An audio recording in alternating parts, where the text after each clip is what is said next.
If you're a maintenance supervisor for a commercial property, you've had to deal with everything from leaky faucets to flickering light bulbs. But nothing's worse than that ancient boiler that's lived in the building since the day it was built, 50 years ago. It's enough to make anyone lose their cool. That's where Grainger comes in. With industrial-grade products and dependable fast delivery, Grainger can help with any challenge, from worn-out components to everyday necessities. Call, click Grainger.com, or just stop by. Grainger, for the ones who get it done.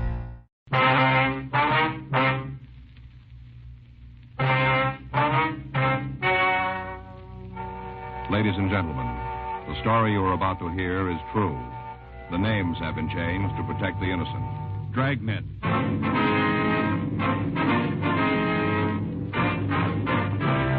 Dragnet, the documented drama of an actual crime. For the next 30 minutes, in cooperation with the Los Angeles Police Department, you will travel step by step on the side of the law through an actual case transcribed from official police files. From beginning to end, from crime to punishment, Dragnet is the story of your police force in action. It was Monday, July 6th. It was sunny in Los Angeles. We were working the day watch out of burglary detail. My partner's Frank Smith. The boss is Captain Bernard. My name's Friday. We were on our way out from the office, and it was 8:23 a.m. when we got to the corner of Walton Avenue and Adams Boulevard. A used car lot office. I'm sorry, gentlemen, but you can't come in here. We're police officers. Oh, well, Frank Smith? That's right. My partner, Sergeant Friday. How do you do? My name's Binion, John Binion. How are you? I thought the door was locked. Didn't want anyone to come in until you fellas got here. Are you the owner? Yeah. Did you put in the call? That's right. When I found out I'd been robbed. You want to tell us what happened? I sure do. Only one trouble. What's that, sir? Not much I can tell you. Opened the door this morning, same as usual, came in, hung up my hat, and sat down at the desk. Yeah. Wouldn't have noticed anything was wrong, but I promised my wife I'd type her jingle first thing when I got here. What's that? A jingle. Wife works all the contests and papers, magazines, you know. Oh, yeah. She writes them in longhand, then I have to type them. Uh-huh. It takes up my time, but it makes her happy and keeps peace in the family. Yeah, you want to go on? I sat down at the desk. Opened the door on this side. See? Yeah. Reached in to pull the typewriter up into position. No typewriter. It was gone, huh? Yeah. Knew something was wrong. I'd used it yesterday just before I locked up the place. I see. I looked around to see if anything else was missing. The adding machine and my desk fountain pen are gone, too. Now, how about the outside? Are there any cars missing? Yeah. One. A 1953 Dodge. I was saving the real bad news to last. All right, we'll need a description, the color, the model, the engine number. Mm-hmm. I knew you'd want it. Got it all right here on this card. Here you are. Okay. Better call this in, huh? Yeah. Leighton Princeton Lab, too. Right. You can use either phone. Thank you. Can you give us the serial numbers on the typewriter and the adding machine? Have to talk to Mabel first. She has them filed someplace. That's your secretary? Yeah. This is her day off. Well, now, as far as you know, then, you've told us about everything that was taken. Yeah? Were these windows locked when you came in? Yeah. And never open them. Don't have to. Place is air-conditioned. Uh-huh. You say the front door was locked, huh? Yeah. Extra key is gone from the board, though. Fellas will be right out there. All right. What were you saying about those keys? Want to step over here? I'll show you. Now, these are the keys for the cars on the lots. All labeled. Here's where the keys for the Dodge were. Mm-hmm. Now, this hook had the extra key for the front door. Binion, how many keys are there for the office? 3. I have one. Mabel has one. The other one was on the board. How long has she worked for you? Mabel? That's right. About 8 years.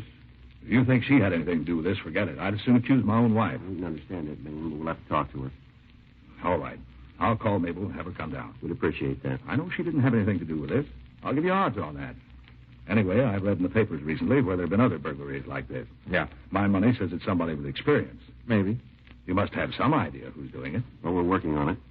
In other words, you don't have much to go on. Not a lot. Doesn't sound too good for me. I mean, my chances of getting my property back. We'll do what we can, sir. I know, but if you don't have any leads, if they don't make any mistakes, isn't much you can do, is there? Seems to me the thieves always have the edge. Yeah, it begins that way. Huh? They always start before we do.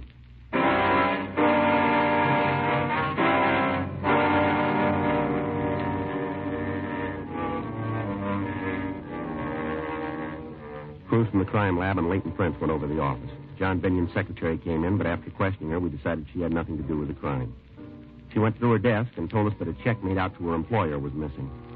Binion called his bank, and they promised to notify him if the check was cashed and returned to them. We got the serial numbers on the adding machine and the typewriter, and we notified pawn shop detail. Bulletins were also sent to second-hand stores. The latest burglary was similar to others that we'd been investigating. The thief's M.O. was no different than we had on file, and to date, we had been unable to make any recoveries. We talked to informants, but they could give us no leads to the identity of the burglar. The report from the crime lab was the same as on all the other thefts. Entry had been made through the door. The lock had not been forced, indicating either the use of a key or some instrument to pick the lock. Leighton Prince failed to find any usable fingerprints. Tuesday, July 14th, 10:31 a.m. I got it. Burglary Friday. Yeah. Mm-hmm. With your name? You have it now? All right, we'll be right out. Right, bye. It was Binion. He called from his bank. Yeah? I think he turned a lead. What do you mean? Stolen check was cashed.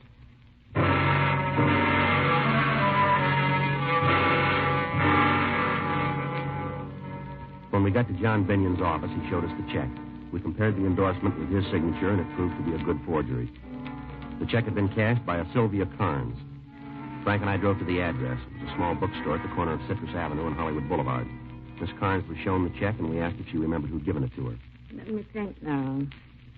John Binion. Not too good on people's names. Let me check the sales slips for that day. I should have a record of what he bought. Excuse me. Yes, ma'am. I forget names, but when I look at the books they buy, most of the time I can remember the person. Mm-hmm. Yeah, here they are. You always write the name on cash sales? Yes, it's a good way to build a mailing list. Mm-hmm. Here it is. John Binion on the 8th. Let's see. Mm-hmm. Now, can you remember anything about the man? I might. May I have the slip, Mr. Friday? Here you are. From Blackboard to Back Bay. Oh, yes. This is by a country school teacher. Gave up the little red schoolhouse to become a private tutor. Tells about some of his problems and how he dealt with them. It's quite amusing. Yes, ma'am. But does it remind you of anything about the man? No. Well, let's see what else he bought. Locks down through the ages. I never read that one. I guess it's about locks. Mm-hmm. Mm-hmm. Well, I'm beginning to remember. Yes, ma'am? He said locks were a hobby with him. Does that mean anything to you? Yeah, it might, but can you tell us anything about the man's looks? Well, now, let's see. I guess he was about your size. Me, ma'am? No, he wasn't quite as... Well, he looked more like Mr. Friday. Yeah. How about his coloring? Had dark hair. Straight. Mm-hmm. Did he have any marks on his face that we might use to identify him? Not that I recall. Could you tell us anything about how he was dressed? I'm afraid not. Other book was The Window Without Curtains. Mm-hmm. Now, that reminds me of something. What's that? His voice Yeah. seemed almost too precise, too perfect. Did you notice any accent? No? Was there anything else you can tell us about his looks? No. What kind of identification did he show you? A driver's license. And it was made out to John Binion? That's right. I copied the name for the sales slip from it. That's the only identification he showed you. Yes, I didn't ask for any more. He seemed to know a lot of the business people in this neighborhood. Yeah, Mentioned them by name, said he lived near here before he got married. I see. No, I've been in business for 6 years. This is my first loss on a check. Is that right, ma'am? I've always been so careful. This man, though, he seems so honest, so polite. Mm-hmm. He's sure rough on me. I had to suffer the loss. Check was for $30. He only bought $10 worth of books. I gave him $20 of my own money. It's a real loss, I can tell you. Well, yes, ma'am. There's one thing in your favor. What's that? He's going to feel it more than you will.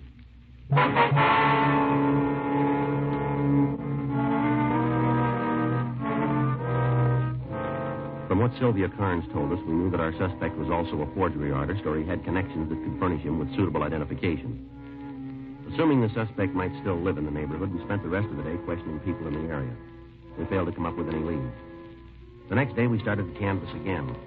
The manager of a small hotel told us that a man named Paul DeRoe was living there who could fit the partial description we had. In the manager's company, we went upstairs to look through the room. Hey, Joe. Yeah. The picture on the wall, some kind of certificate, too. Looks like it's written in German. Want to take a look? Well. Mm-hmm. That looks like Dutch to me. You see there? Guy's wearing a 45. Looks like he's carrying an American carbine. He's not wearing any kind of a uniform. Wonder what he's trying to prove.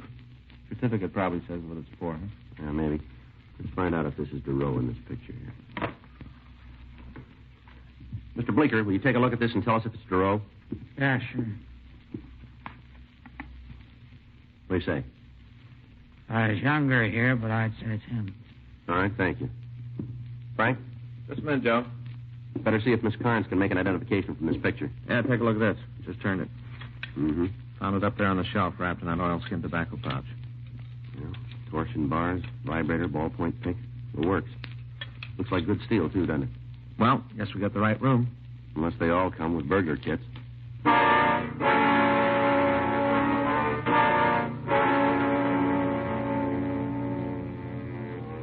Frank and I continued to search the room. Besides the burglar kit, we found 3 books with the same titles as those bought with a stolen check. Sylvia Carnes identified the picture as being the same man that had passed the check. We called the office and asked them to run the name and description of Paul DeRoe through R&I. A local and an APB were gotten out on the suspect. Frank and I went back to the hotel and decided because of the physical setup of the lobby, it would be better to wait in the suspect's room. The manager took over the desk, and we arranged for him to notify us with one long ring on the phone when DeRoe asked for his key. 3 hours went by. 9:13 p.m. That's it. Yeah. All right, hold it right there. Oh. Get the light, Frank. Yeah. Who are you? Police officers, what are you doing here? You're police, eh? That's right. Who are you? Paul sent me up here. Paul DeRoe? That's right. Where's he now? Why do you want to know? Come on, lady. Where is he? Waiting for me. Where? Outside in the car. Is he still waiting? I don't know. What do you mean? Well, he left me off at the door. There wasn't any place to park. All right, go ahead. He was going to drive around the block and pick me up. What kind of a car is he driving? Well, I'm not sure. You rode in it, didn't you? Yes? Well, don't you know what kind it is? I didn't pay any attention. Well, what do you mean? Well, he drives so many different kinds.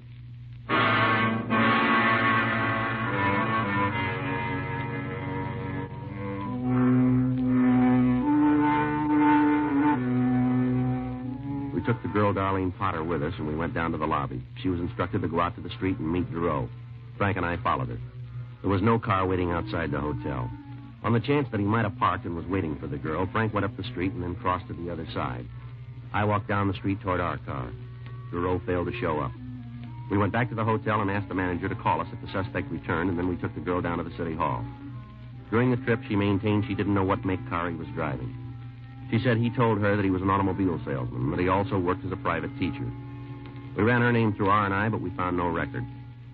The run on the name Paul DeRoe had failed to turn a package. Leighton French was requested to go over DeRoe's room, 10:02 p.m. We continued to interrogate Darlene Potter. How long have you known DeRoe? I told you before. 3 months. Who did he say you worked for? He never said. Where do you teach? Private homes. Can you give us their names? No, I can't tell you. You don't know? That's right. He just said he taught. Never said where. What did he teach? Language. What language? French, I think. You haven't told me what this is all about, but I'm sure there's a mistake. Paul wouldn't have to do anything wrong. Why do you say that? He's too intelligent. Well, it doesn't look that way right now, does it? Paul's a hero. What else do you know about him? What? His background. Where's he from? I'm not sure. I think he said something once about going to school in Paris. Is he an American citizen? I just assumed he was. He never said anything different. Uh-huh. Can't you tell me what he's done? We'd like to talk to him about some burglaries and some car thefts. Paul wouldn't steal. Well, maybe so, ma'am. But we've got good reason to think he did. Well, there's some mistake. It doesn't fit with the kind of person he is. How do you mean that? It might not make much sense to you. Well, give us a try. Paul was in the war. That's all? Yes, maybe you saw the picture and citation in his room. Yeah, we did. What about it? He fought with the Dutch underground forces. He told you that, did he? Yes. He only talked about it once or twice. I think he was in that group. I don't remember the name, but they went in and organized the resistance forces before the invasion. Uh-huh. You're pretty sure Paul is the man you want? Looks that way, yes, ma'am. Hard to believe. But there's a reason for it. I guess he took a lot of chances during the war. Must have changed him.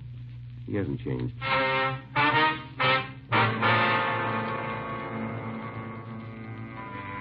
Further interrogation of Darlene Potter convinced us that she knew the suspect only as a friend. When we drove her home, she gave us a more recent snapshot of DeRoe.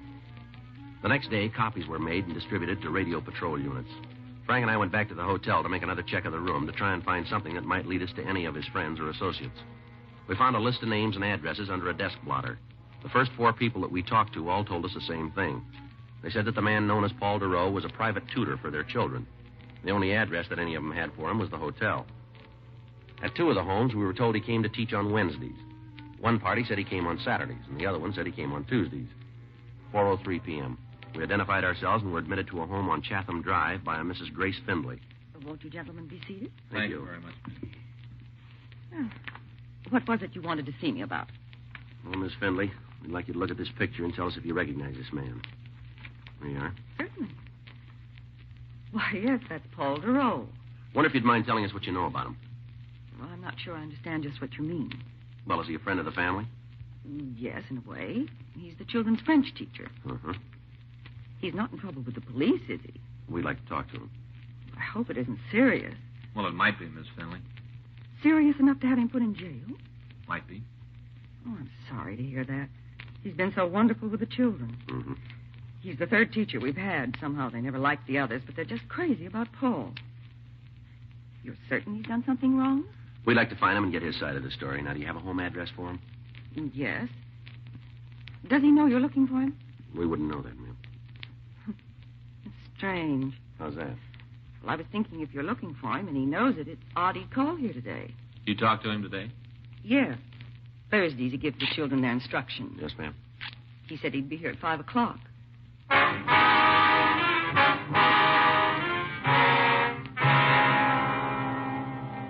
With Mrs. Findlay's permission, Frank drove our car into the garage, and then we waited for Giroux to arrive. While we were waiting, Mrs. Findlay told us that when Giroux had applied for the job, he'd showed her several letters of recommendation from families in the East. Because of his intelligence and her children's instant liking for him, she hadn't made a check on his background. She went on to say that she had noticed him driving several different makes of cars, but she couldn't give us a description of any of them. 5:06 p.m. The front doorbell rang. That must be him. I hope there's no trouble. All right, you wait here, Miss Findlay. All right. Don't worry about it.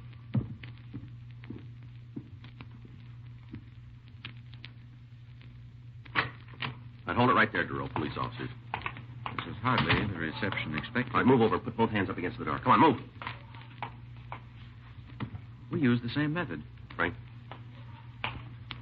Yeah, he's clean, sir. I could have told you, gentlemen, that I'm not in the habit of coming to a client's home carrying a gun. All right, turn around. Get your hands behind your back. Couldn't we dispense with the handcuffs? This is rather embarrassing. Well, you'll get used to it. I was thinking about the children. I don't want them to see me like this. You should have thought about that sooner. Better get the car, huh? Right. I imagine this is about the check I cashed. A few other things. I worked with the Americans during the war. That so? I learned a good many things about them. Very resourceful, brilliant, and eager to help the less fortunate. You forgot one thing, didn't What's you? that? They don't like to be robbed.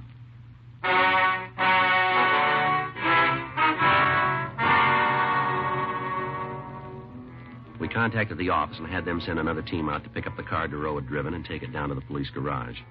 On the way down to the city hall, the suspect told us he'd been in this country about 6 months. He refused to talk about anything except what a great country he thought America was. Frank went to check with DMV on the suspect's car, and I took Giroux to the interrogation room. It's wonderful. It's the only place in the world to live. Yeah, well, all right, Giroux. We got the idea you're sold on this country. Now let's get on to cases and talk about the reason we're here. How about it? It might as well be now as later. All right, fine. You want to start by telling us what you did with this stuff? I spent the money. The books are in my room. What about the other things you stole? Oh, there must be some mistake. I didn't steal anything. Well, you cashed a forged check, didn't you? Yes, I admit that. And the check was stolen. It's possible, but I didn't take it. You expect us to buy that, Giroux? That's entirely up to you. Where'd you get it? If I said I found it, could you prove otherwise? It won't be necessary. We can nail you on a forgery rap right now. That's what I had in mind. I have no desire to be connected with anything else. Well, you seem pretty anxious to pick up that tab. Well, it's only right. I took a chance and lost. I'm willing to settle for my mistake. Yeah, well, that's real big of you, but I got a hunch we'll be able to tag you with more than a 470. Sure, let me see a minute. Yeah. What do you got? Well, I'm not sure now we got the right guy in the car theft. What? I checked with DMV. The car Giroux is driving is registered to a Seward Car Company. I called him. Yeah. They tell me he works for him.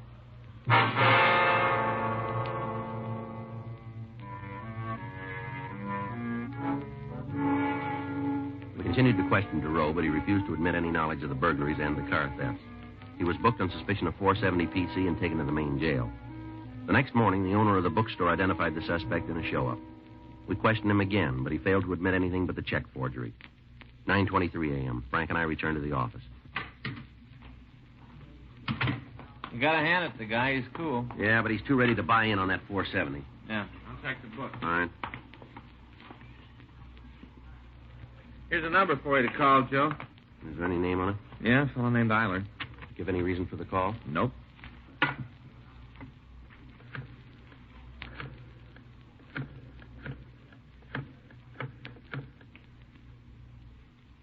Hello, I'd like to speak to Mr. Eiler, please.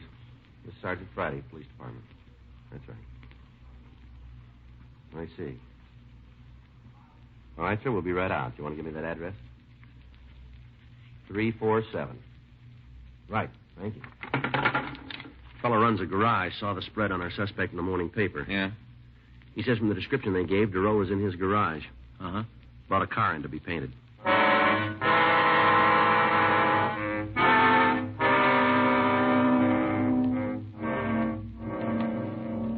Frank and I drove out to the garage, and when we showed Duro's picture to Frank Eilers, he identified him as the man who'd brought in a Nash sedan to be repainted. We checked the engine number and found it listed as stolen. We went back to the office. Here's that FBI kickback. Did you read it? No, I just picked it up. Yeah, listen to this. Paul J. Duro, alias Paul Dawson, alias Peter Duncan. True name, Philip Paul Dorrance. Got much of a record? We'd have to take a day off to read it all. Served terms for burglary in GTA. He's been at all the best hotels. Joliet, Sing Sing, Atlanta. Born and raised in this country. What about that war record? Joliet, 1938 to 1946. How do you like that? Well, he sure went to a lot of trouble. Having his picture taken and that get-up and that phony certificate. The way that picture looked, all those trees and the countryside. Sure looked like Holland to me, didn't it to you, Joe? Well, that's our big trouble. What do you mean? We never been to Holland.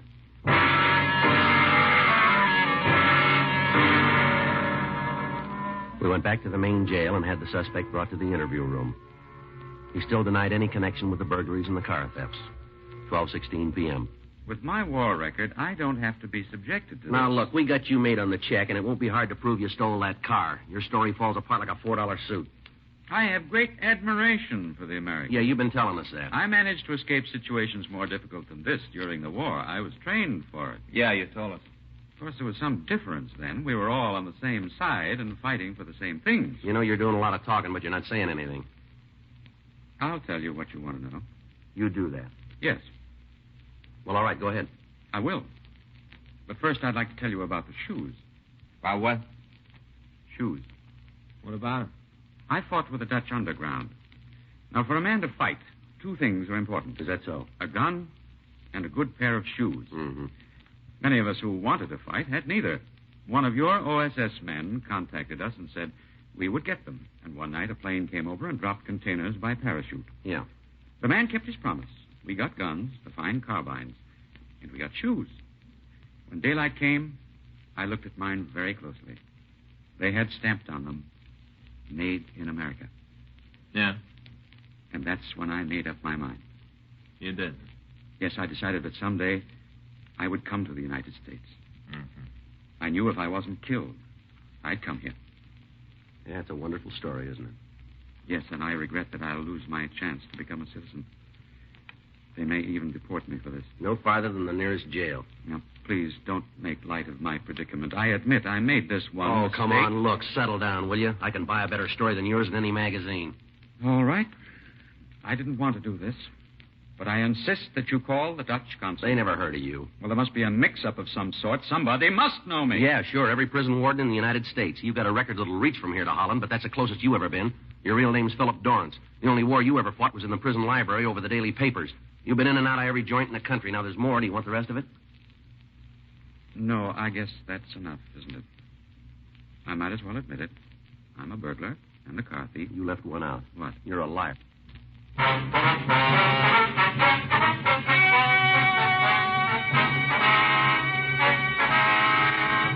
Paul Michael Duro was tried and convicted of burglary in the second degree, 3 counts. Grand theft auto, 3 counts, and forgery, 1 count. He received sentence as prescribed by law. Burglary in the second degree is punishable by imprisonment in the state penitentiary for a period of not less than 1 or more than 15 years. Grand theft auto is punishable by imprisonment for not more than 10 years. Forgery is punishable by imprisonment in the state penitentiary for a period of not less than 1 or more than 14 years. Dragnet. The story of your police force in action is a presentation of the United States Armed Forces Radio Service.